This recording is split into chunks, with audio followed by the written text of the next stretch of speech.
সাভার থেকে আসতে ভাই আমার বুকে হাত দিয়ে দেখেন বুক ধরপড় করতেছে। বৃষ্টি যদি না দেয় তাহলে আমরা বাঁচার কোনো উপায় নাই। টানা তাপপ্রবাহে পুড়ছে দেশ, পুড়ছে মানুষ ও প্রাণ প্রকৃতি। কখনো তীব্র আবার কখনো অতি তীব্র তাপের খড়গ। এপ্রিলের প্রথম থেকে শুরু হওয়া তাপের এই জ্বালাময়ী প্রভাব রয়েছে মাসের শেষ ভাগেও, এক পর্যায়ে যার রেকর্ড ভাঙে গত ৭৫ বছরের ইতিহাস। তীব্র এই তাপে ঘরে বাইরে কোথাও নেই এতটুকু শান্তি। ঘুম ভাঙার পরপরই শুরু হয় সূর্যের জ্বালাময়ী তাপ, বিকেল গড়িয়ে সন্ধ্যায়ও থাকে অব্যাহত। রাতের শান্তির ঘুমও কেড়ে নিয়েছে তাপ।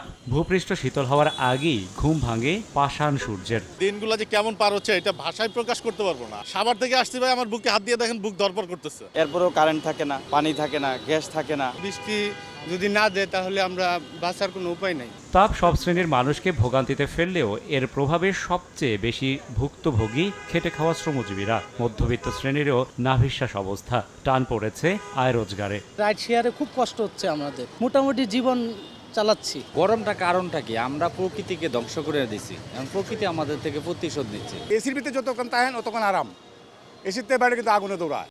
দেশের ১ নম্বর গ্লুকোজ ব্র্যান্ড গ্লুকোম্যাক্সটি একই এনার্জিতে এলো নতুন প্যাকে। এদিকে চলমান দাবদাহে কিছুটা সুরক্ষা পেতে রাজধানীর গুলশানে রিকশাওয়ালাদের মাঝে ছাতা বিতরণ করে ঢাকা উত্তর সিটি কর্পোরেশন। ছাতা দিছে, স্যালাইন দিছে, পানির পট দিছে।